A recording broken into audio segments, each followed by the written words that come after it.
Sana all. Magandang araw sa inyo lahat. Ako po si Banat Bayan. Ito na nga ho, si Sandro. Naku, napahiya ho. Grabe. Pahiyang-pahiya ho sa mga Duterte. Kasi naman, alam mo, yung style mo na pa-English-English na para magmukhang sosyal at para magmukhang matalino, hindi uubra yan sa mga Duterte. Kasi alam mo naman ang mga Duterte, talagang matitikas yan. At magaling na po yan sa politika. Ikaw, Tutoy, bata ka pa. Tutoy, yung pagsisinungaling mo ay madaling mabisto. At saka alam mo, kitang-kita naman sa pagbumuka mo na medyo yung lies mo, ika nga, hindi maipinta. Pag nagsisinungaling ka, yung mukha mo hindi maipinta. Yung pagsisinungaling mo, lumalabas siguro natutunan mo yung sa tatay mo sinungaling. Tsaka dun sa lolo mo pang sinungaling. So sama-sama na kayong puro sinungaling. O, di ba? Kaya nga alam mo, Tutoy, kung ako sa'yo, wag na wag mong anuhin ang mga Duterte kasi wala madali kayong ika nga patumbahin bilang sa pagdating mo sa katotohanan yung patumbahin hindi ho physical yun. Hindi, madali kang patumbahin sa kasinungalingan dahil alam mo yung kasinungalingan mo yan yung propaganda nyo mula noon pa na hanggang ngayon kitang-kita mo naman na nananaig pa rin ang kasinungalingan sa pamilya ninyo.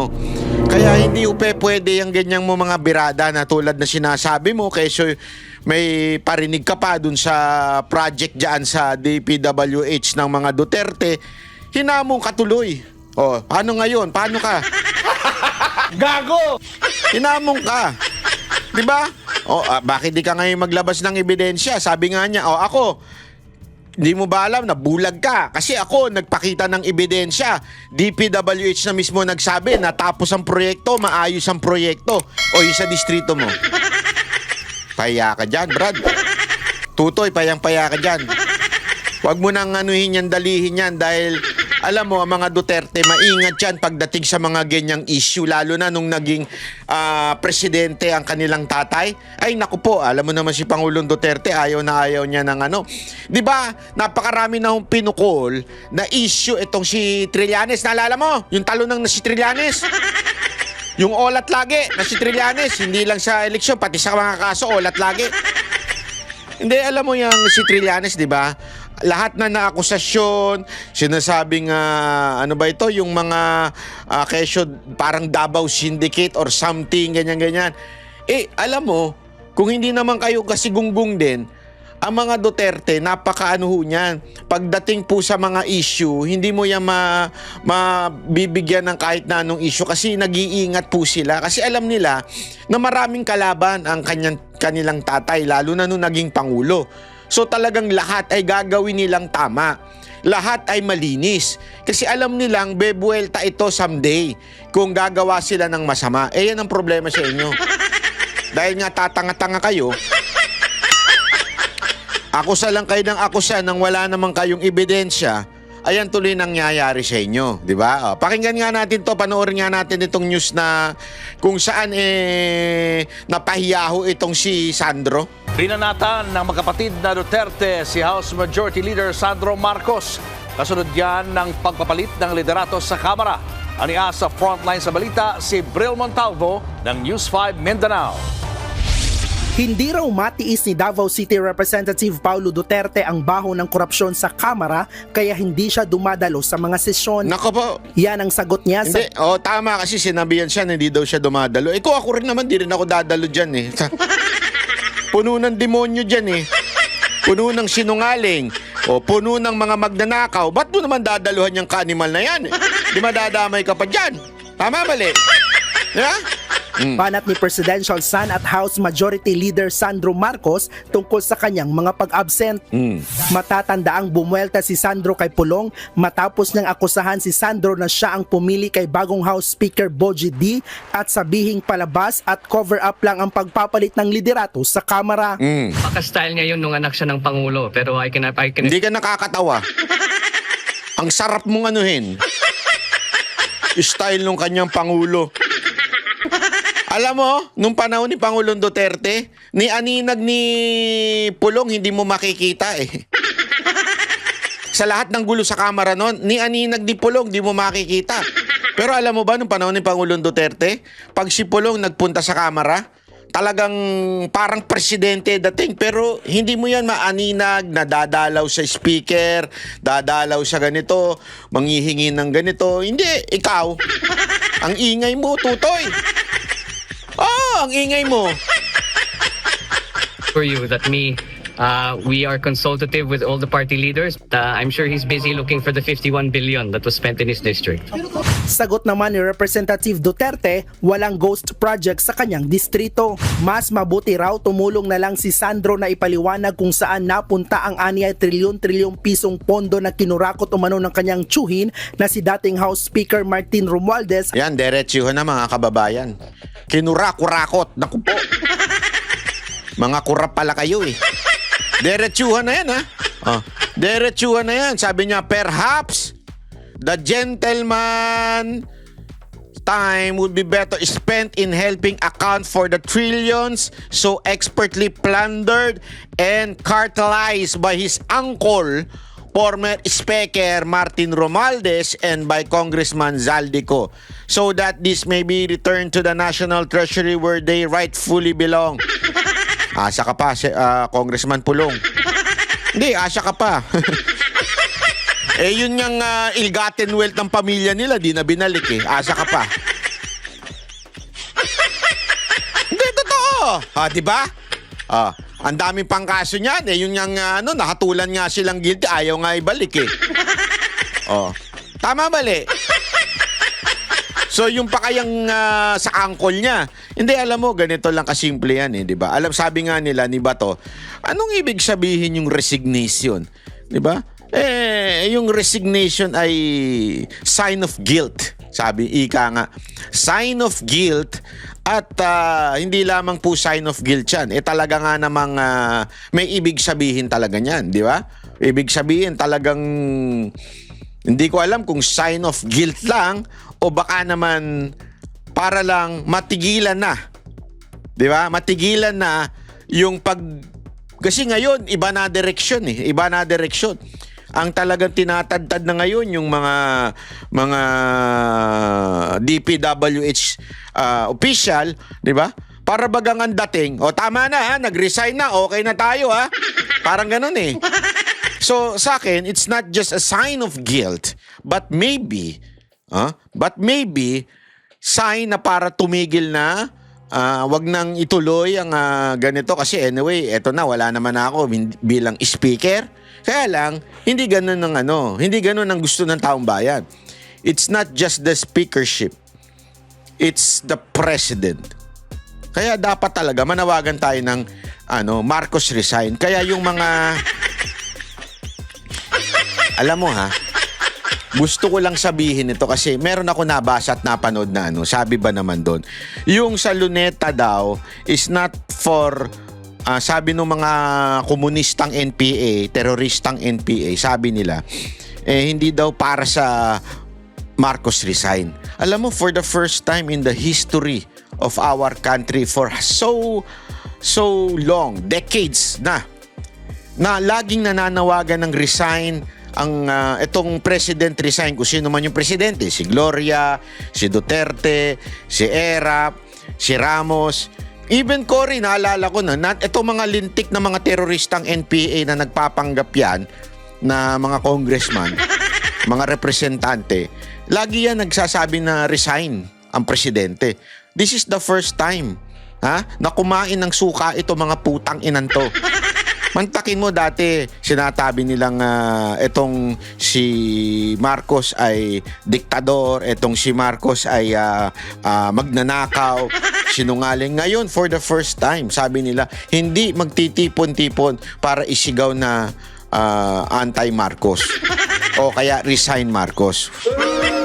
For the first time, Kaya alam mo, itong mga komunistang NPA na ito, gago!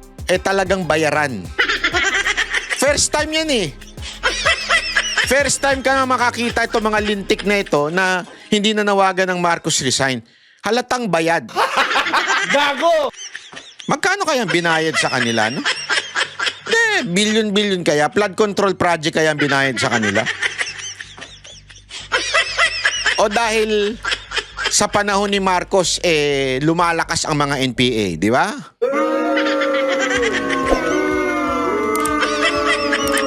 Baka yun ang dahilan kaya gusto nilang wag mapalitan si Marcos kasi palalakasin muna nila yung kanilang mga criminal activities. Di ba? For the first time yan. Kaya nga alam mo pa, daig pa nila yung mga taong kumain ng suka. Alam mo yung suka? Yung isinuka na nila, tapos pinulot, nilagay sa plato, pinainit sa microwave, tapos kinutsara. Kadiri ang... Gago! Parang ganyan ang ginawa nila eh. Pinainit lang nila. Di ba? Para press. Yung suka nila, tapos kinain uli nila. Kadiri talaga. Gago! Ni Congressman Zaldico, wala pang bagong pahayag si Sandro. Hoy, Saldico, kamusta na? October 16 ha? Meron tayong hearing, huwag mong kakalimutan. Ha? Nakaabang na sa'yo lahat ng taong bayan kasi hinahanap ka ng lahat eh. Hindi, hinahanap talaga siya ng lahat ng tao. Kaya nga sinasabi ko na dito, October 16 may hearing kami. So dapat sumipot siya. Di ba? Dapat sumipot siya. O, malay mo kaya yung sa mga naghahanap sa kanya, sa Congress, di ba? May mga naghahanap na tao dyan. Yung mga naghahanap na mga congressman sa kanya, o mga senador na naghahanap sa kanya, o Magalong na naghahanap sa kanya. May hearing kami sa October 16. Diyan sa Legazpi. Malamang pupunta siya. Abangan ninyo ha. Pero si VP Sara, tila sinigundahan naman ang naging unang pahayag ng kapatid. Ang totoo niyan ay sila lang din yan. Grupo lang din yan ni Martin Romualdez, ni Sandro Marcos, and of course, syempre, papunta na rin yan kay BBM. Sila lang din nag-usap kung ano ang gagawin nila at sila lang din ang nagplano kung anong gagawin nila sa 2026 budget. Sinisisi rin ng busy si Pangulong Bongbong Marcos. Hindi niya dapat hinahayaan yung mga congressman na basta na lang umalis ng bansa o basta na lang mag-resign to evade. Tingnan mo. Tingnan mo yan ha. May sasagot. Tingnan mo kung sino yung sasagot na yun. Accountability. Buwelta naman dyan ang Malacanang. Dapat alam daw ng bise na hindi sakop ng Pangulo ang pagbiyahe ng mga mamabatas dahil sa separation of power. Alam mo, dito sa paglagay nila kay Claire Castro, ito talaga, it only signify one thing. O proves one thing pala. Alam nyo ko ano? Mahinang nilalang si Marcos. Hindi niya kayang sumagot ng mag-isa. Di ba? Kailangan niya ng isang palengkera na mambash kay BP Sara Duterte. Hindi niya kaya sumagot eh. Kaya kailangan niya to. Di ba? Lagi na lang ganyan yan eh. Pambabastos lang ginagawa kay BP Sara Duterte. Kasi nga ho, yung presidente natin iyakin. Yung presidente natin mahinang nilalang. Yung presidente natin is spoiled brat. Takot sa confrontation. Kaya ngayon, nag-assign na lang siya ng makikipag-away para sa kanya. At ang nakakahiya, babae pa. Gago! Mahinang nilalang talaga eh, di ba? Nagtatago sa saya ni Yusek Claire. Kadiri itong presidente na to. Walang kwenta talaga itong presidente na to. Napakahinang presidente, no? Magtatago sa saya nito ni Yusek Claire. Di ba? Ito ang argument niya. O, tingnan natin yung argumento niya kung valid ba, sabi nila. Sabi niya, dapat alam din niya na kailangan ng whole departure order o may kaso. Para daw mapigilan.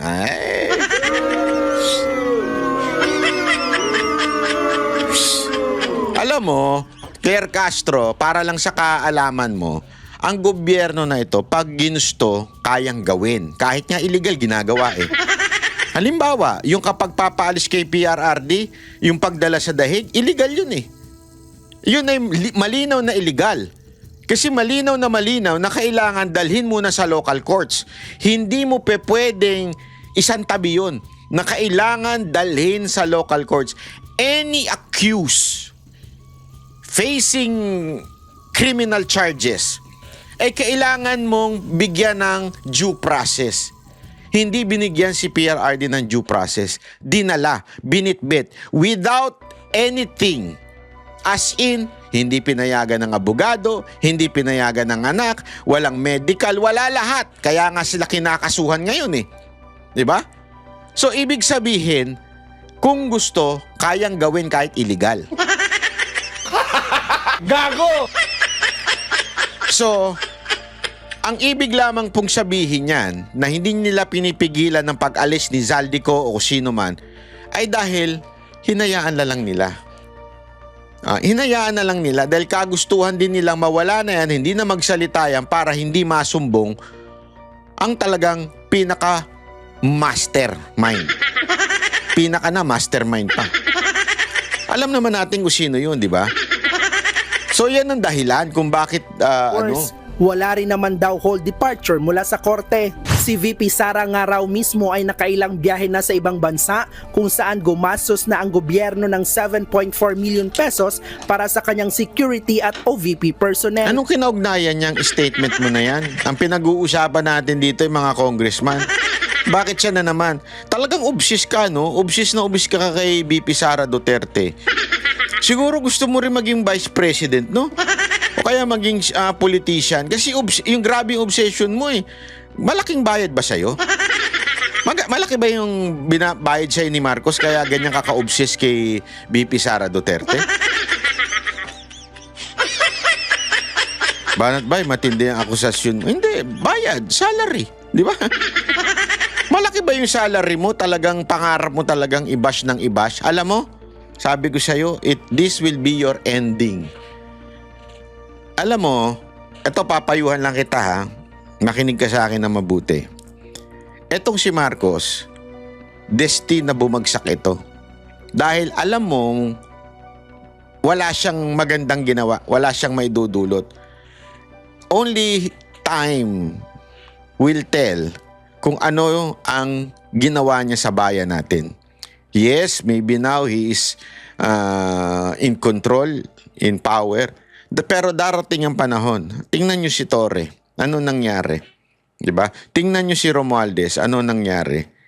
Madam, for your information, yan din ang ending ni Marcos. Mas matindi pa ang ikalalagpag. Di ko tuloy masabi. Ilalagapak niyan. Pagdating ng panahon. Diba? Pagkatapos ng kanyang presidency, siguradong isang katerbang kaso, isang katerbang kung ano-ano mapupunta dyan sa mama na yan. At masasabi at masusulat yan sa kasaysayan na ikaw ang kanyang attack dog.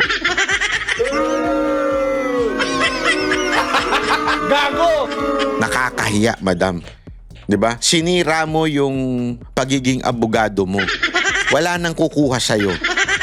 Anyway, magbablog ka na lang na magbablog. For sure. Oh. Yan naman din ang pangarap mo eh. Sumikat na vlogger kaya ka nagbablog-vlog dyan eh. Darating ang panahon, tinan mo. Baka maniwala ka sa akin. Darating ang panahon pagsisisihan mo yung decision mo. Muli namang lilipad pa Japan si VP Sara mamayang gabi para sa 2-day rally doon ng mga Pinoy. Nagbabalita. Aba, bakit? Vice President siya ng lahat eh. Hindi lang naman ng mga Pilipino dito ah. Bakit ba? Oh, di ba? Oh. Oh, ito basahin natin yung yung statement ni Pulong, yung mismong kumpletong statement niya. Sabi niya dito, if only the gentleman from Ilocos, sir, hindi yung gentleman niya. Tignan mo itsura mo kang tomboy. Biro lang. Gago! Mukha lang naman, di naman tomboy. Pero hindi gentleman yan. Dapat, if only Tutoy from Ilocos were not blind and deaf to the clamor of our people. A clamor drowned by the influence of money and power. He would know that DPWH Region 11 has already clarified the 49.8 billion worth of projects in Davao City. Yan ang una. Una, kinlaro na po yan ng DPWH Region 11. Siyempre, dahil nga spoil brat itong mga Marcos, wala ko silang kaalam-alam. Malay mo, galing sa party na naman. Hindi nila alam yan. Diba? Alam mo naman, pag bagong gising, laging, siyempre, high na high pa yan sa gabi. I mean, Ay, party, di ba? Naman, mga masaya sila, kaya sila high na high. Wala po akong ibig sabihin ng high na high. Yung masaya ka, pagka kasi masaya ka, euphoria ka di ba? Wow! Party! Oh, yan ang ibig ko sabihin ng high na high. Huwag naman kayong masyado madumi isip nyo. All are properly accounted for. I sincerely hope the same transparency can be shown in his own district. Yun. Di ba meron niya sa probinsya nga nila, ang daming ghost project Ilocos, La Union, lahat sa kanilang lugar, doon sa norte, napakaraming ghost project doon. Sabi dito, walang ghost project dito. Hindi ako naghahanap, pero ang taong bayan hinahanapan kayo ng resibo. Yan ang totoo. Alam mo, ako pag pumunta ako dyan sa Davao, pag ako pumunta dyan, pupuntahan ko talaga lahat ng mga flood control project dyan, tsaka yung mga ginagawang ang ganda kasi ng mga ginagawang highway dyan. Gusto ko nga dalhin yung motor ko dyan. Paano kaya magdala ng motor dyan, ano? I have refrained from regularly attending sessions not out of neglect but because the stench of graft and corruption has become unbearable within these very halls. It is an environment that suffocates the true public service. Perhaps the gentleman's time would be better spent in helping account for the trillions so expertly plundered, cartelized by his uncle, former Speaker Martin Romualdez, and by... Naku, ito na naman, ang favorite natin, ang best friend natin, Congressman Zaldico. So that this may be returned to the national treasure. Pwede ba tawagin ko na lang best friend ko doon si Zaldico? Anyway, favorite naman niya ako, kinasuhan niya ako ng 4 Best friend na lang ang tawag ko sa kanya. At kung tunay kang malinis, gentleman, magpa-hair follicle drug test kaya muna kayo ng daddy mo. Huwag yung tago gaya ng BFF mo sa Davao. Gago! Ite-text ko nga ito si Congressman Pulong. Alam mo, may kakilala no? Hindi na niya po kakilala. Acquaintance lang. Hi lang, gano'n. Sino kaya itong BFF niya sa Davao na, ewan ko kung ano ibig sabihin niya na tago yung pag-hair follicle? Hindi, tingnan natin kung sino. Alam mo, simpleng-simple lang Hair follicle, sige nga, ang tapang mo, Tutoy Masyado ka marami sinasabi. Di ba? Tutoy, kung talagang totoong hindi kayo magnanakaw, hair follicle nga, na magkaalaman kung sinungaling kayo o hindi. Ano naman kinaugnayan ba ng hair follicle sa pagnanakaw? Kasi remember, ang mga addict, yan yung mga nangangailangan ng pera lagi. Di ba? Lalo na kung binabanatan mo, cocaine. Di ba? So ano ibig ko sabihin? Wala po kasi ibig sabihin na addict sila, hindi yun ang ibig ko sabihin. Ang sinasabi lang dito ni Pulong, patunayan nyo nga hindi kayo addict kasi ang mga addict mukhang pera Di ba? Nangangailangan lagi ng pera. So, kayo ba ay nangangailangan lagi ng pera? Bakit? Pa-hair follicle nga kayo? Again, once and for all, para matuldo ka na yung issue na kayo ay mga bangengi. Hair follicle na kayo ng tatay mo.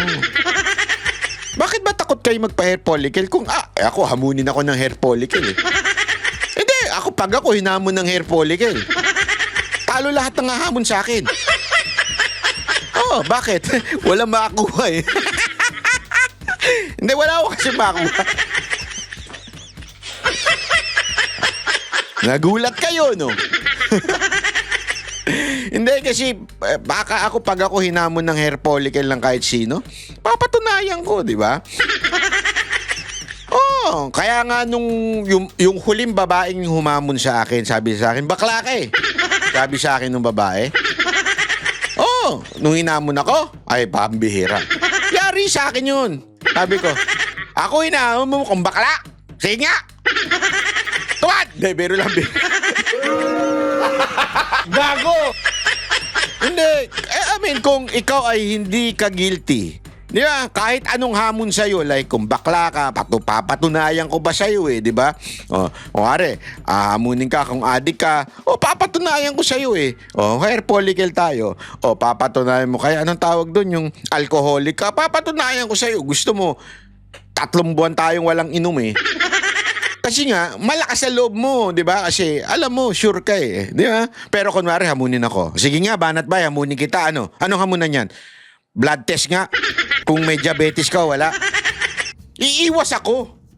Di ba? Iiwas ako. Sasabihin ko, bakit yan ang usapan natin? Blood test. Bakit bakit diabetes test ang... diabetes test? Kasi, diabetic ako So, ibig ko sabihin, hindi ako kakagat doon sa blood test kung sakasakali, di ba? Kasi alam kong... ako nga, lagi nga ako sinasabihan ng pamilya ko. Diba? Lagi ako sinasabihan ng mga kaibigan ko, lalong-lalo nandun si Mocha. Magpa-blood test ka nga, pa-blood test ka na, tumataba ka na, ganyan. Lagi ang pagiginaganyan ka, di ba? Siyempre, ayaw mo, bakit? Alam mo kasi magpa-positive. Alam mo kasing sandali, tumaas nga yung sugar ko. Ayaw mo kasi alam mong tumaas talaga. Diba? Kaya ka takot. Ayaw mo. Pero ngayon, hamunin niyo ako kasi naka-intermittent ako for how many days. How many, mag-almost bumalik na ako sa diet ko. Hamunin mo ako ngayon. Malakas sa loob ko kasi alam kong bumagsak ang sugar ko, di ba? Ikaw, Sandro, hinamon ka ngayon ng hair follicle at saka yung tatay mo. Bakit ayaw mo?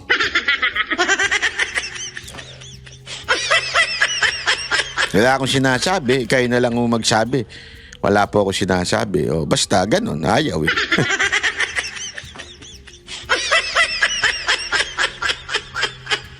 Eto, may papakita tayo para malinaw. Kasi alam mo, yung nangyayari sa Senado, isa pang mainit na issue yan ngayon. Dahil grabe dito, nalaman talaga. Eto hindi lang nila na point out Ako medyo nahilawan ako kay Lacson bilang humawak ng Blue Ribbon. Bakit kanyo? Kasi kitang-kita mo, etong si Bryce Hernandez nagsisinungaling. Di ba? Kitang-kita mo na. Pero, hindi idinidiin yung bakit siya nagsinungaling. Di ba? Bakit niya binago ang kanyang statement from the Senate nung pumunta siya sa House? Hindi yun ang binusisi. Ang binusisi lang, sinungaling si Bryce. In the first place, Mr. Lacson, panahon pa lang ni Marcoleta sa Blue Ribbon, napatunayan ng sinungaling si Bryce. There is nothing new. Sinungaling yan si Bryce, kaya nga ho siya ikinontempt. Ngayon, sana ang inalam mo bilang Blue Ribbon, bakit nagbago ng statement nung pumunta sa Congress etong si Bryce? Sino nag-utos sa kanya magbago ng statement? Sana yun ang puntirya mo. Ang pinuntirya mo lang yung katarantaduhan ng tao Which is alam naman natin na kaya nga siya na-contempt nung panahon ni Marcoleta Kaya there is nothing new. Ito panoorin natin. Mr. Chair, thank you my colleagues. Magandang umaga po Mr. Chair, sa ating mga kagalang-galang miyembro ng Blue Ribbon Committee at sa ating mga panawin. Nandito po ako sa pandinig ngayon ng komite para ipagpatuloy ang aking tungkulin bilang isang mambabatas at upang lumahok sa patuloy na pagdiskubre sa katotohanan sa likod ng malalang anomalya sa public works at infrastructure sa ating bansa. Sa gitna ng investigasyon ito ay ang nasabing anomalya tungkol sa flood control projects at di umano'y partisipasyon o sa buwatan ng DPWH at iba pang mga opisyal na gobyerno, private contractors at miyembro ng Kongreso na isang malawakang pagnanakaw sa kaban ng bayan. Malinaw po na dahil sa ating pagsiwalat sa mga anomalyang ito, sa kasamaang palad tayo ay naging target ng hindi makatarungang atake, kahihiyan at mga bagay na purong kasinungalingan lamang. At ito ay dahil lamang sa mga paratang na isang witness, si former Assistant District Engineer Bryce Erickson Hernandez, na siya rin kilala bilang Marvin Santos de Guzman. Ako meron lang akong komento Puro na lang kasi si Bryce Hernandez eh. Hindi ba pwedeng pag-usapan din natin yung nasa likod ni Jinggoy? Ayan. Kasi yung nasa likod ng Jinggoy, nadidistract ako dyan eh. Yan na lang ang view para mas maganda. Huwag na yung may view na isa. Yung lalaki. Hayaan mo na yung lalaki na yun. Sino kaya ito, ha? The mysterious girl. Mga kasino kung saan siya nagsugal at naglustay ng pera ng bayan na nagkakahalaga ng daang milyong piso. Ginawa niya lahat na ito habang pinupuno niya ang kanyang sariling bulsa at pinupundahan ang kanyang marayang pamumuhay. Alam kong kahit paano ay makaka-relate po kayo sa sitwasyon na ito, Ginoong Tagapangulo, dahil kayo rin po mismo ay nakaranas na maging target way back in 2001 when a certain Ador Mawanay who was masquerading as a whistleblower ay tila nilin lang ang publiko sa kanyang maligaw at maling pahayag. Sa isang kakaibang pagbago ng kapalaran, this representation na masigasig na naghahanap at naglalantad ng katotohanan tungkol sa mga anomalyang ito ay naging punteriya ng mga kasinungalingan. Ako po ay inaakusuhan ng isang taong nahaharap mismo sa mabibigat na aligasyon. Someone whose testimony is riddled with inconsistencies and denials which cast serious doubts about his credibility. Nandito ako ngayon para harapin ang nag-aakusa sa akin at hamunin siya na ulitin at patunayan sa harap nitong Blue Ribbon Committee at sa harapan ko lahat ng kasinungalingan ng binitawan niya under oath sa House Tricom Committee hearing. Sa huling pagdinig ng Blue Ribbon na nangyari isang araw bago ang pagdinig ng Tricom, I moved to cite him in contempt. This committee, finding him indeed to be lying under oath, ordered his detention. Nandito rin ako ngayon para ipakita sa lahat ng naniniwala sa kasinungalingan ni Bryce Hernandez na talagang walang katotohanan o basihan ang kanyang di umano'y takot na may balik sa Senado. I have been a member of this institution and I have participated in many controversial investigations for so many years. Gayunpaman, wala makapagsabi na ang Senado, sino man sa mga miyembro nito, past or present, ay pinahintulutan ng sino mang witness under its watch maging threatened, intimidated, influenced o di kaya exposed sa kahit anong pisikal na panganib. I will leave for now to the chairman and other members of this committee the task of probing deeper into the credibility of Bryce Hernandez, if he still has any. His accusations against this representation and Senator Joel Villanueva and other falsehoods he dared to spread under oath into the records of the House of Representatives, yet suspiciously withheld from this committee. I do this to give Bryce Hernandez all the leeway to hang himself with his chain of lies and so as not to burden this committee with my being among his or his handlers' targets. Hindi man natin mapapaamin ang mga taong sadyang sinungaling na kahit harap-harapan mo silang kumprontahin ay magsisinungaling pa rin. Naniniwala ako na mapapalabas din natin ang katotohanan. Ang katotohanan na nagkamal ng pondo mula sa kaban ng bayan ang makatulad ni Bryce Hernandez na walang pakialam sa pagkakalugmok ng ating mga kababayan sa pinsalang dulot ng baha at kalamidad. Hindi ako matitinag ng mga kasinungalingan na naglalayong ilihis ang atensyon ng publiko mula sa katiwalaan bumabalot sa mga flood control projects. Buo ang akiloob na sa bandang huli, ang katotohanan ang mananaig at ang akusasyon laban sa akin ay malalantad bilang walang saysay na paninira. We're all seeking the truth, to exact accountability, and to safeguard the trust given to us by the Filipino people who elected us. They deserve and demand no less. Okay, I will proceed now with my questions, Mr. Chair. Tatanungin ko muna si Ms. Mina Elampar Jose. Unang-una, kanina lamang ako nabigyan po ng kopya ng inyong sinumpaang salaysay. Meron lamang akong ilang katanungan upang malaman ng taong bayan ang katotohanan sa likod ng kasinungalingan ni Bryce Hernandez laban sa akin. Okay? For the record, ano po ang kumpletong pangalan ninyo? Your Honor, if I may, can I have please a short statement? I hope you will not deduct it from my time. Oh, hindi. Kasi yung responses hindi kasama. Go ahead, please. Yes, Your Honor. Yes, I am Mina Jose, and I am appearing before this committee in my capacity, in my personal capacity, and as a representative of WJ Construction. I came before this committee with humility and respect to share the truth. First of all, I thank the committee through the leadership of our chairperson, Honorable Senator Panfilo Lacson, for giving me this opportunity to explain my side. Today, I wish to clear not only my name, but also the name of WJ Construction and those personalities who have been unfairly dragged. So the in moment this that you've all been controversy. waiting. I wish to clearly state first that to the best of my knowledge, Beng Ramos is not and have never been a staff of Senator Jinggoy Estrada or any senator or congressman. I have known her only as a staff of the Blue Ribbon Committee, particularly the Broom. And as far as I know, Beng is a dedicated government employee who has never been involved in any controversy, especially in this anomalous flood control projects that Ade Bryce mentioned in the congressional hearings. And as for myself, I speak from the depth of my heart that I have never engaged in any illegal activity.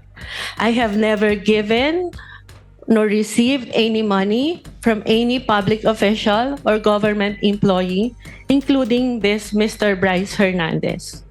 Thus, I strongly deny his accusations, the baseless and malicious accusations he threw against me and WJ Construction during the congressional hearing.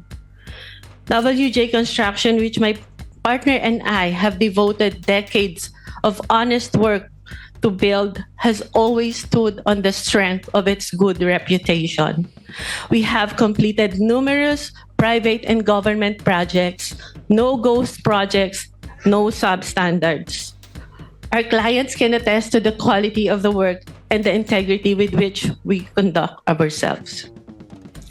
Everything I know and all that I can share in this hearing, to the best of my knowledge, have been fully narrated in the affidavit that I have submitted to the committee.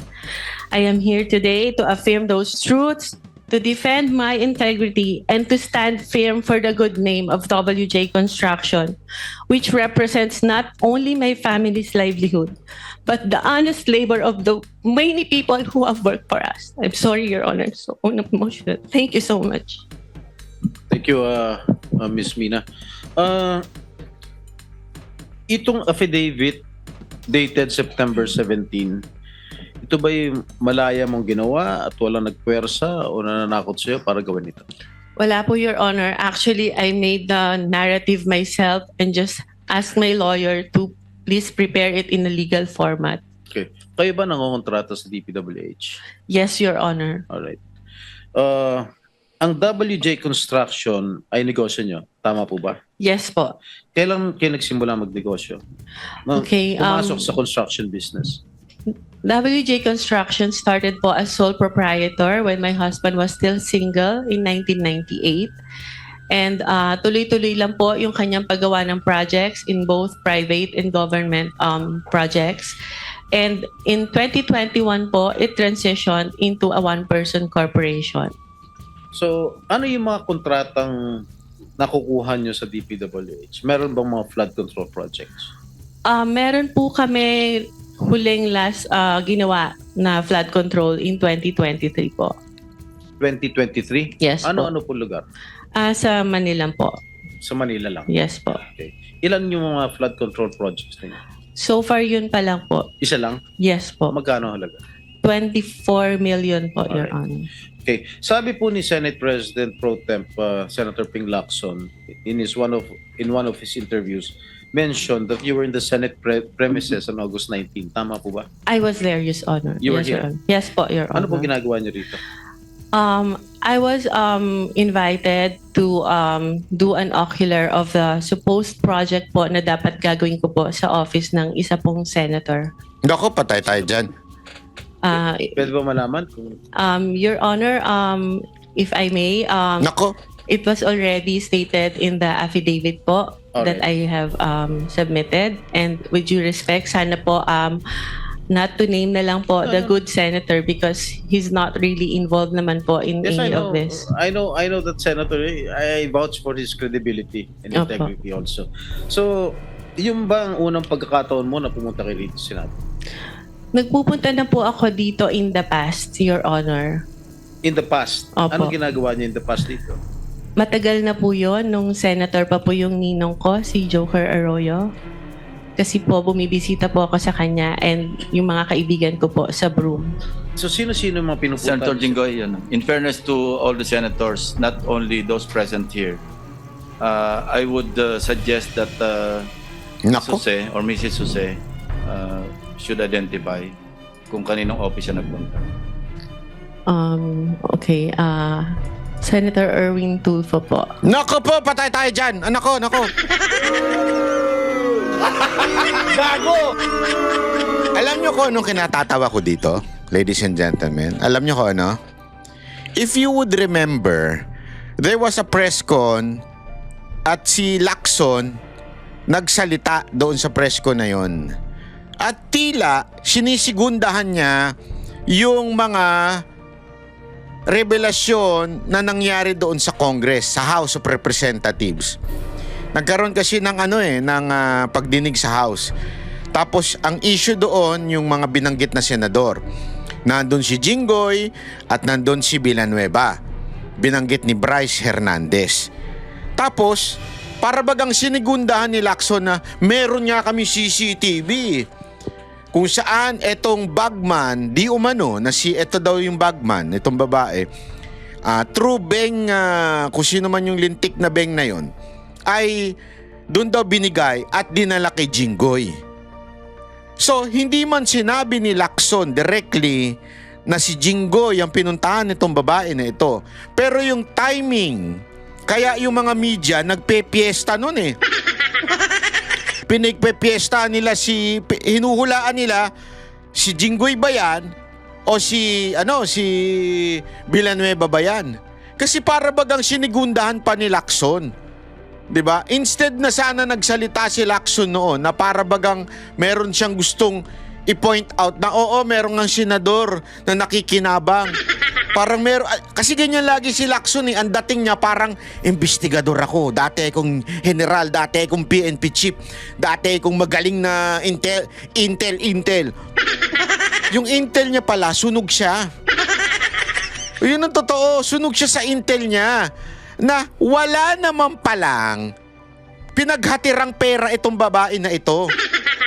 At lalong-lalo nang hindi si Jinggoy at lalong-lalo nang hindi si Villanueva.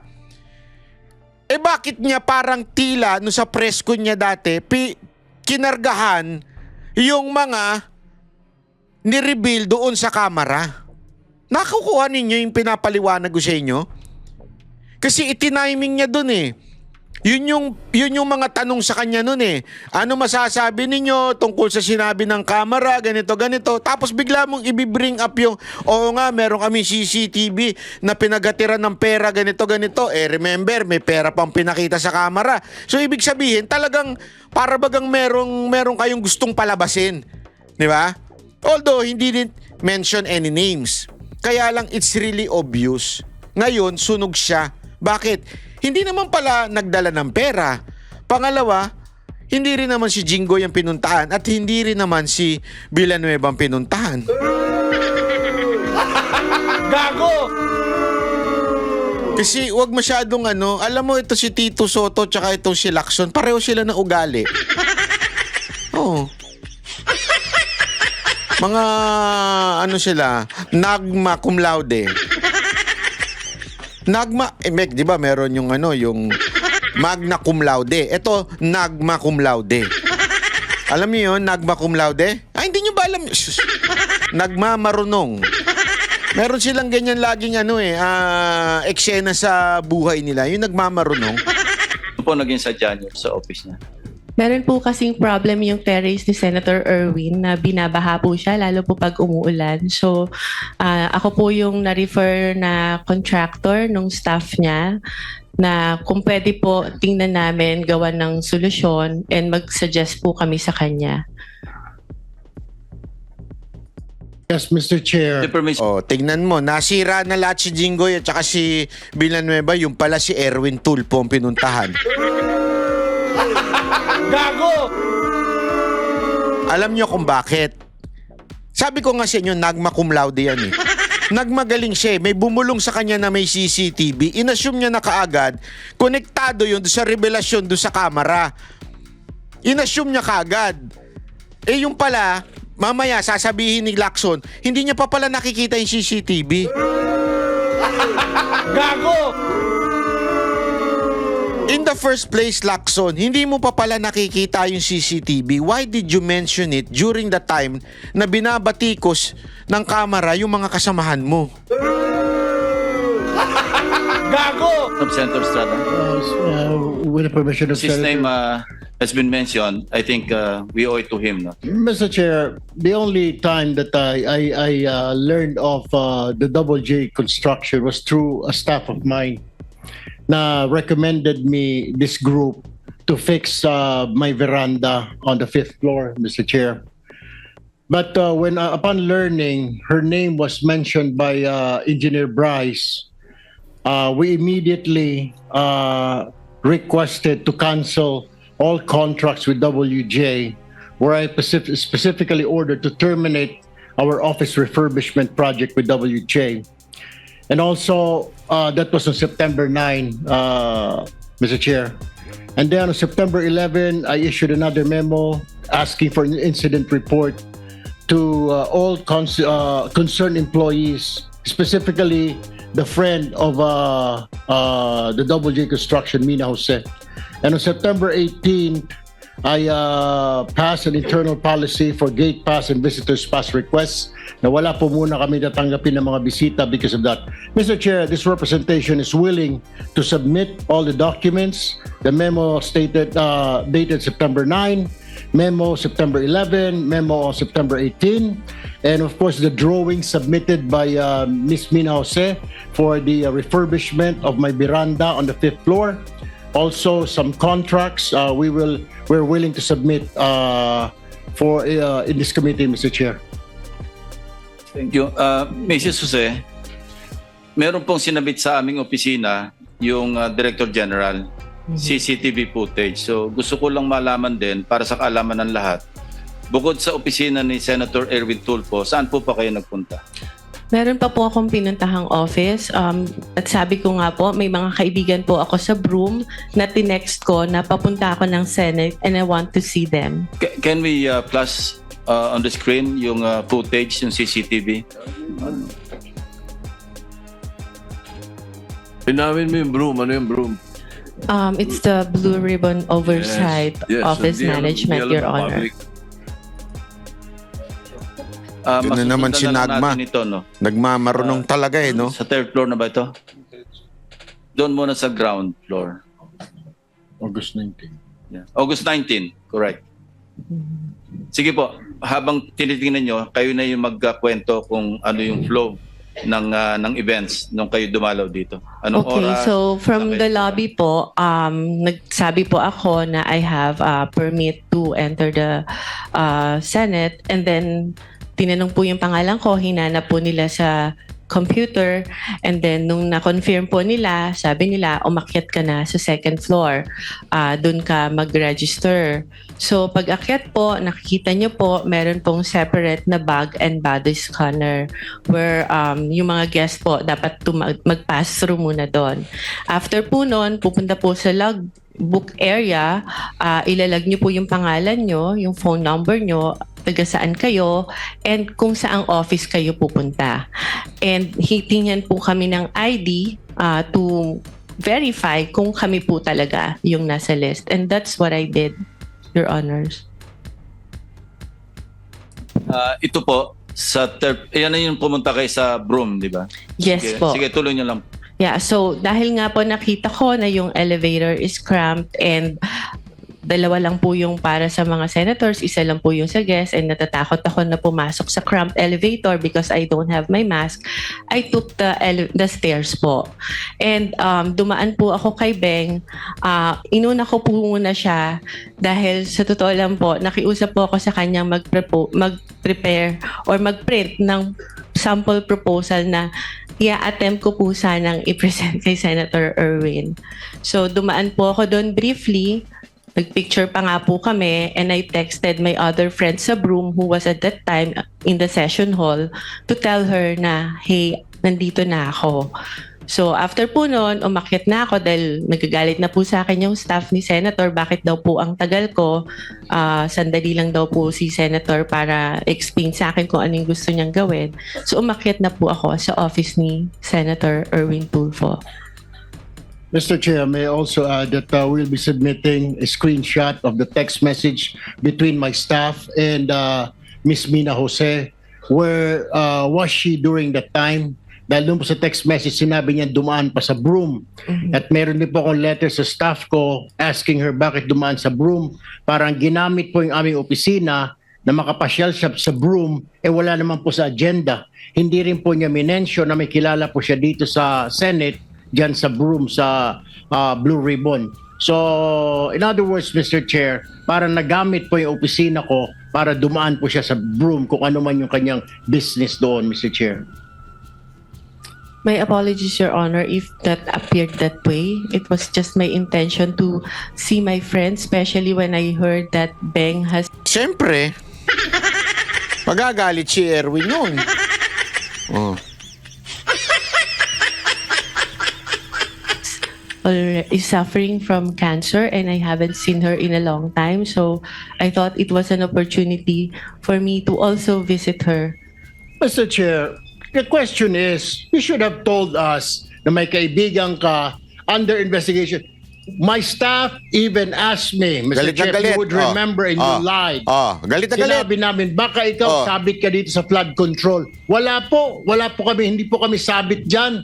Ang mga project ko, 30 million. Do you remember that? You were asked, Ms. Jose. Yes, Your Honor, because I am of honest belief na wala po talaga kami. You were not, bakit nababanggit ang pangalan mo dito ngayon? Meron ka palang kinalaman dyan sa mga proyekto sa Bulacan na yan. Why did you tell us straight up? Galit na galit na. Had you thought? Nadamay tuloy siya. Galit na galit na. Gago! Galit na galit na yung senador, Kasi naman, ba't mo nung binanggit yung pangalan? Ikaw talaga, Das na meron kang sabit sa mga project sa Bulacan, we wouldn't have let you step in the Senate. Mr. Jose. Your Honor, prior to the text message that was shared by Bryce, nagulat po talaga ako dahil wala po kaming pinasukang project. We never joined any bidding. We never... Ayun, tama naman Nakikita nyo dito yung picture? Ha? Sinasabi ni Erwin, kasangkot ka pala Kasi tinanong daw muna. Kasi, tandaan ninyo at bago lang yan, nangyari yung CCTV na yan. Kasi kakaupo lang senador ni Erwin At issue na yung flood control. So tama si Erwin na tinanong niya. Tinanong niya itong babae, sandali, bago kita kunin, naaayos itong opisina ko. And ako, personally, alam ko. Kasi may nagsabi sa akin na talagang under renovation yung opisina ni Erwin. So, sabi ni Erwin, tinanong niya daw tong babae na ito. Shh, meron ka bang ganto-ganto? Ang sagot ni babae, wala. Malinis ang record ko.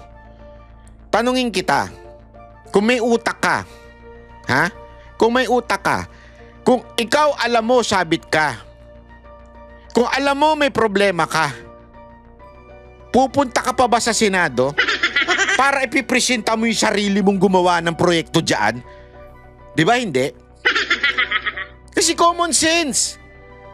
Alam mo nang may sabit ka, alam mo nang meron kang problema, alam mong may ginawa kang katarantaduhan, ang pinakagagawin mo, pupunta ka ng Amerika at magde-declare ka ng may sakit. Tama, mali? Iiwas ka na. Hindi ka pupunta sa Senado para humarap. So tama rin yung sagot ni babae. Na sinasabi niya, sandali, wala talaga akong alam. Kaya nga nagulat ako nung sinabi ni Bryce Hernandez na kasangkot pala ako. Alam mo, itong si Bryce Hernandez, papatunayan natin na sobrang sinungaling talaga. Sobra-sobra sagad sa buto ang kasinungalingan nitong animal na to. Sobra. Tuloy natin to. Mr. Submitted any documents? Hindi nga po Mr. Chair, sinasabi parang lumalabas na isa ka sa conduit, isa ka sa mga sabit na nagdala ng pera, something to that effect. Hindi ko naman sinasabi na kasama ka sa proyekto, pero sabit ka sa problema sa flood control. You should have told us. You should have informed my staff na pumunta ka rito. Galit na galit to. dadaan po. Gustong manakit to. Andali. Ikaw naman kita mo na nga pinagsinungalingan yung Ali. Ididiin mo pa sinungaling na nga si Bryce Una ako, how hard is that to say? Pakisabi kay Senator, dadaanan ko muna yung kaibigan ko sa Broome na may sakit na cancer. Why didn't you do that, Ms. Jose, Mr. Chair?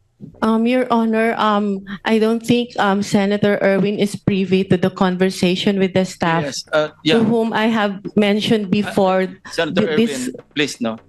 I think si Bryce was the one who made that assertion, Yes, Your Honor. implying Tinan mo.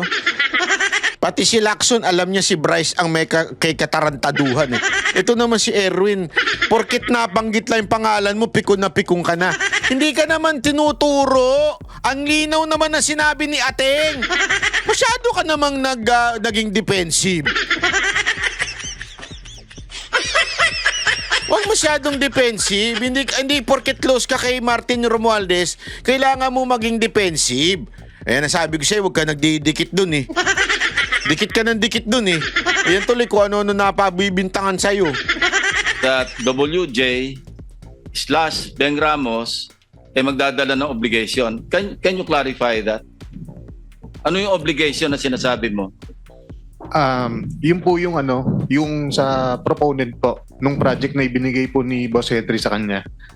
At yung regarding naman po dun sa pagdadala ng obligasyon, meron po akong follow-up na magpapatunay na What exactly did you mean when you said nung ka sa house, yung obligasyon? Ano yung obligation na yon? Pera pera po. para kanino? Lagay? Ano yung context ng obligation? Pera po siya para sa proponent. Ano yung sabihin? Lagay para sa proponent?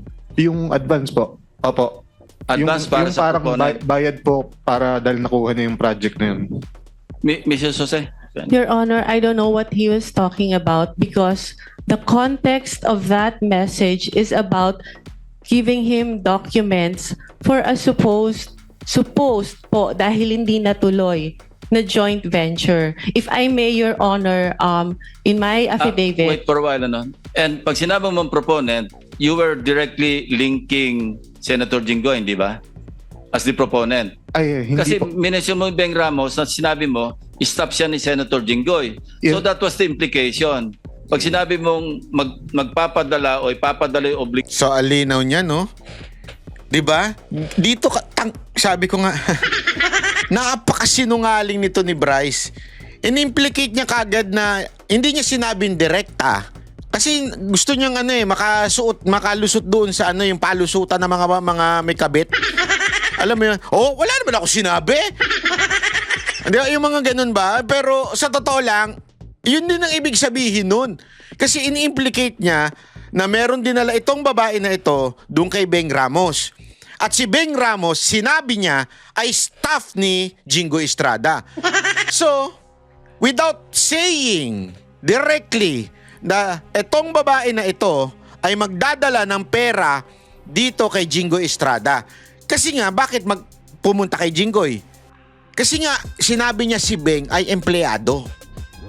So doon, ang linaw, without saying it, para hindi ka makaligtas ka sa batas in the future for libel or whatsoever, in-imply mo na lang. Hindi, doon sa empleyado ni Jinggoy. Alangan naman, empleyado ni Jinggoy, pero ang kumurap, ibang senador.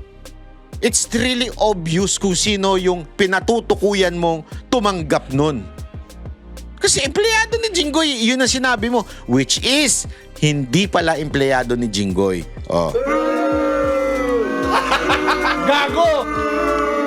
Ay nako, Bryce, meron ka pa, may isa ka pa. Huwag ka mag-alala, may isa ka pang marami ka pang kasinungalingang dadagdag dyan. obligation sa WJ, Beng Ramos, and then nung tinanong ka, sino si Beng Ramos, staff ni Senator Jinggoy, di ba?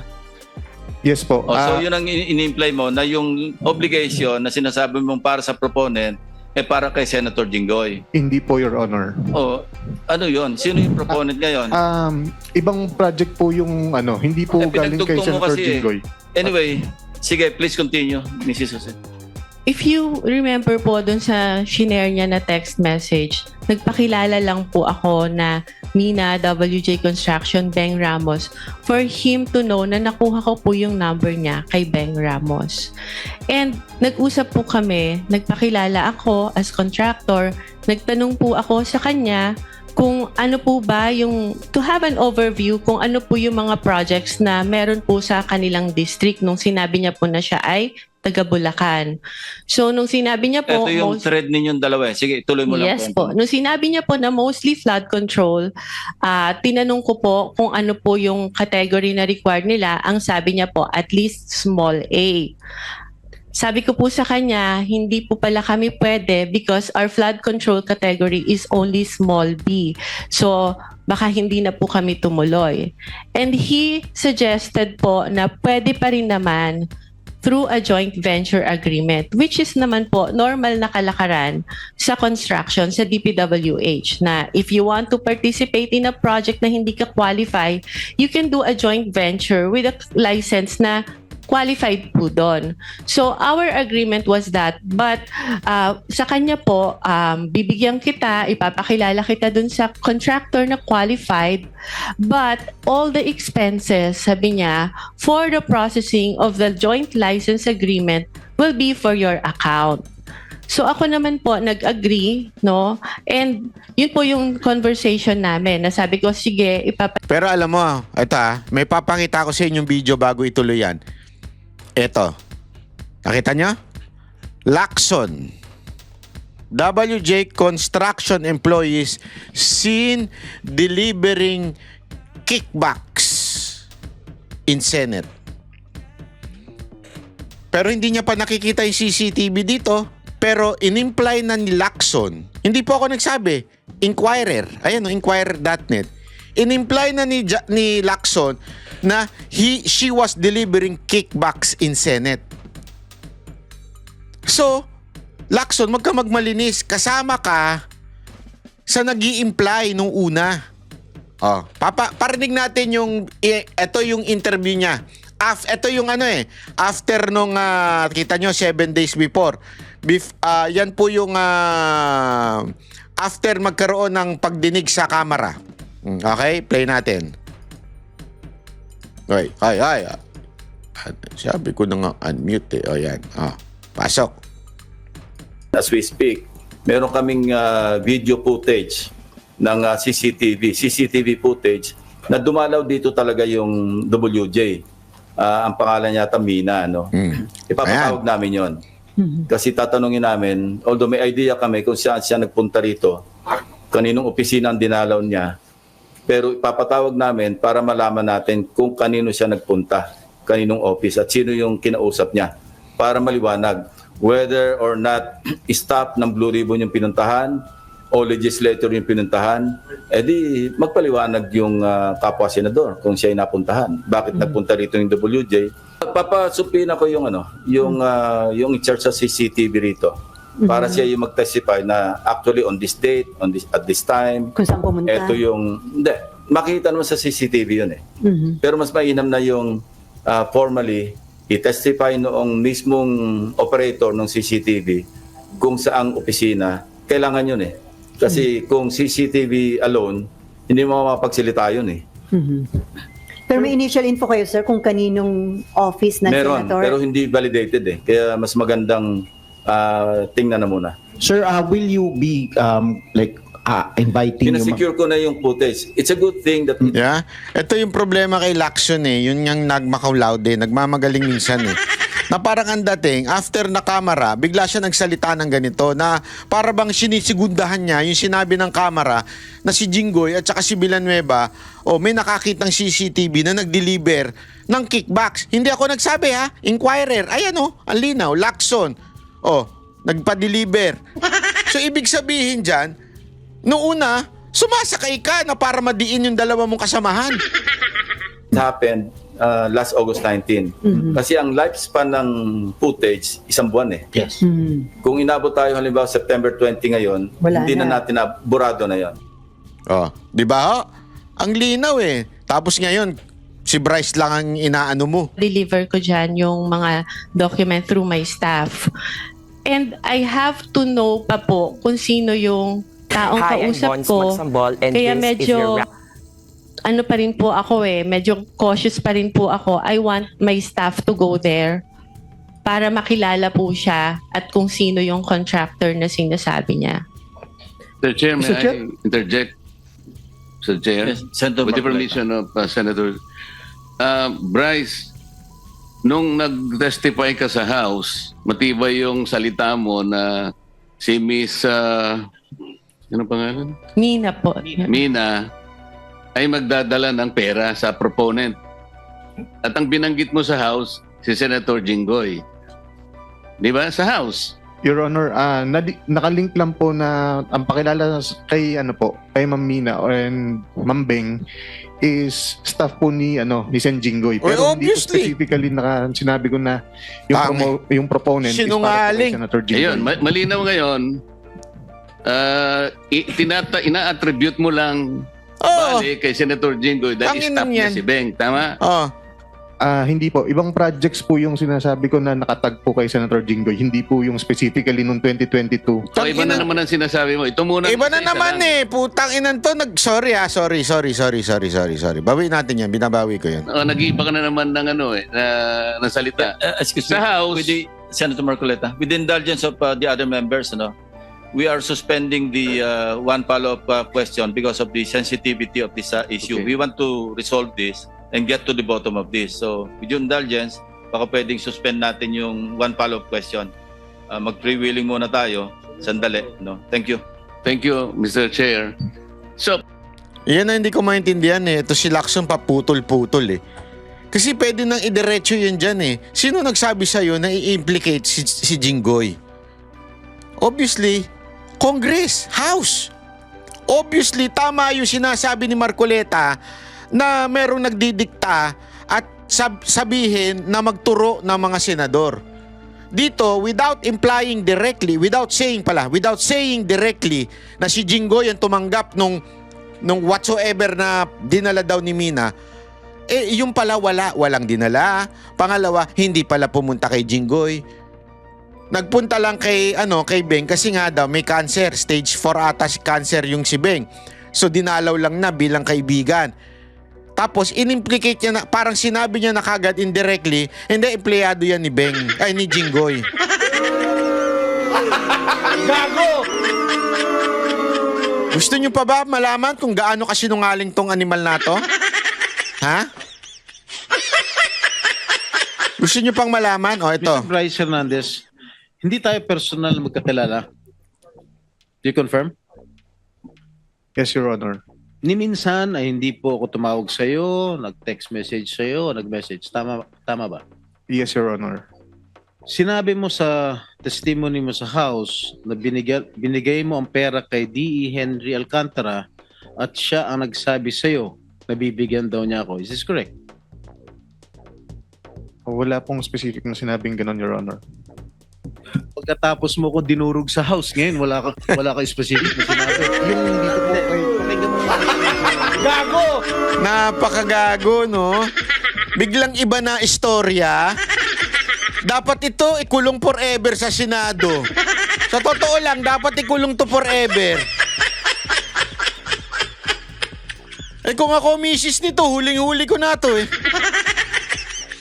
Sabi mo sa testimony mo sa House of Representatives na binigay mo ang pera kay D.E. Henry Alcantara at siya ang nagsabi sa iyo na bibigyan daw niya ako. Is this correct? Tungkol po dun sa 2025 projects, opo.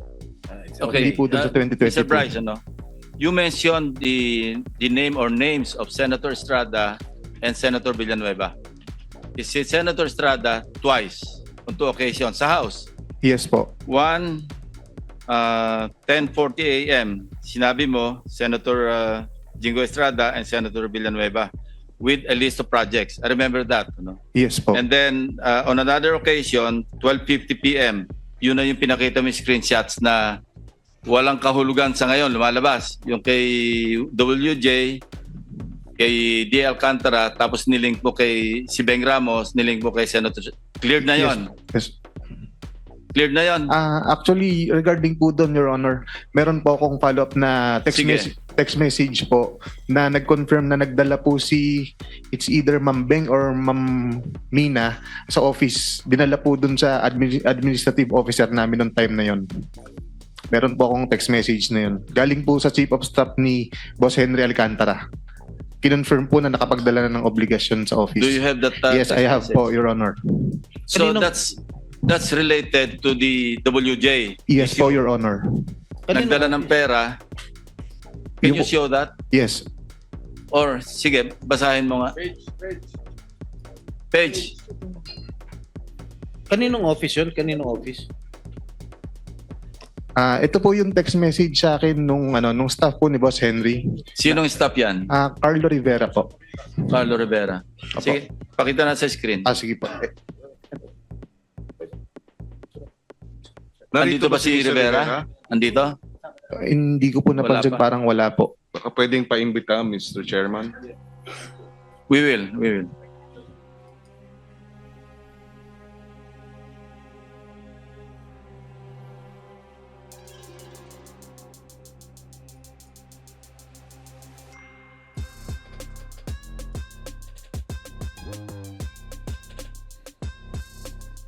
While waiting, yung isa pang pagkabanggit mo sa kanilang dalawa, yung 10:40 a.m. do sa House hearing ng September 9, di ba? September 9. Okay. Sinasabi mo, nagbaba si Senator Estrada ng 355. Yes po, Si Your Senator Honor. Villanueva nagbaba ng 600 million. Yes po, pero hindi po Okay, 2025 yun kay Senator Joel po. Hindi po. Hindi, 600 million sabi mo. Opo, pero Okay, hindi po we siya check with the 2025. GAA. No? Yung kay Senator Villanueva, in fairness to him, hindi namin makita sa GAA yung mga enumeration mo o yung enumerated list of projects. As para Senator Jinggoy, nakita namin talaga yung 7 items kasi item for item, chinek namin, nagtugma doon sa sinabi mo. But in fairness to Senator Villanueva, unless you modify the list that you enumerated at tumama doon sa aming chinecheck, then we will also hold him into account. But as of now, we cannot. That's why I did not mention him. Yung 600 mo, mali Mali yung description mo. At wala kami makita. But I want to be truthful, As para Senator Jinggoy, nakita namin yung 355. Now, ibang usapan yon doon sa sinasabi mong 30%. The burden of proof is on you. Kasi sinabi mo, merong 30% si Senator Jinggoy. Yes po. Oh, how will you prove that? Si Boss Henry po, actually, babasahin ko na po. Okay na ba yung screenshot niya? Oh, sige. Pakilabas mo muna yung screenshot.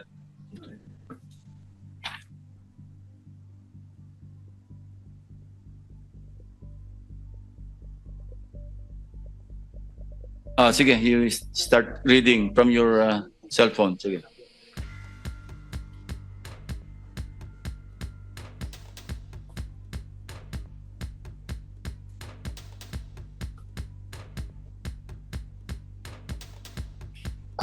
Hindi mabasa yung green, basahin mo na lang dyan. Ito po, ang highlight na lang po natin, Your Honor.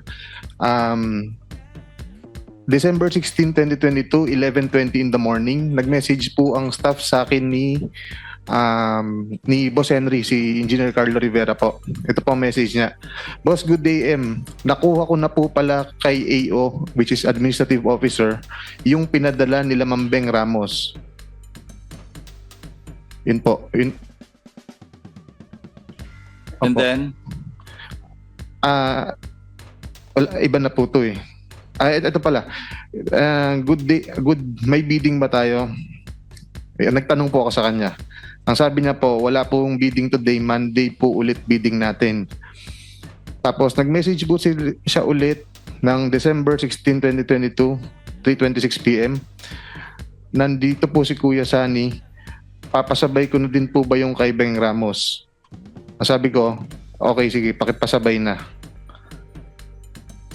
Anong context yan?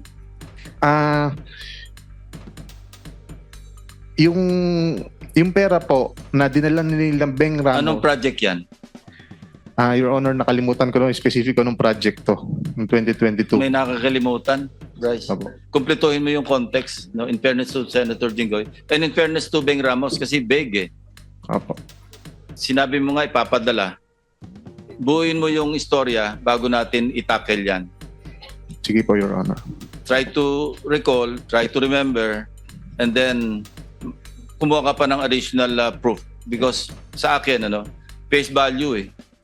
Yes, po, Walang Your Honor. context Sige eh. po. Opo. Mr. Chairman, if I may, just to Yes, follow Senator up. Villanueva. Thank you very much, Mr. Chairman. Just to follow up on what you mentioned a while ago, Mr. Chairman, and I thank you for walking the extra mile in looking at the particular items that this so-called witness made mention during the House hearings, Mr. Chairman. Meron po ako ditong 2023 GAA, Mr. Chairman. 2023 GAA. Sabi po niya doon sa hearing, Mr. Chairman, nasa GAA daw po. He was under oath when he said it. Binasa ko po lahat to, Mr. Chairman. Actually, nagpunta pa ho ako sa 2024 tsaka 2022. Actually, he mentioned 2023, hindi ba? Opo, tama po kayo, Mr. Chairman. So, mamaya habang break po tayo, at I will not, I wanted to appeal sana to my dear colleagues if I can ask questions dahil grabe ho yung ginawa sa atin. Pero, Mr. Meron ka Chairman, naman dito kasi last kang dumating. So, you're number 13 after Senator Gatchalian, Senator De La Rosa, and then ikaw na. Opo, So, after Mr. lunch, Chairman. after our lunch Yes. break, you can have your time. Mr. Chairman, just to point out, Senator, go pa Mr. pala. Chairman, just to point out po, Mr. Chairman, few seconds lang. Mr. Chairman, ito yung 2023. Pwede ho ba ibigay natin kay Bryce ngayon, Mr. Chairman? Hanapin niya po dito yung sinasabi niya doon sa House na nandito yung binabanggit niya na may flood control project si Joel Villanueva. If we can, Mr. Chairman, that's Yeah, okay. but later, we'll leave you your time, your 5 minutes Thank you. after the break. Senator, ikaw pa, no? Yes, thank you, have Mr. Chair. 2 minutes and 31 I'll seconds. just wrap up po.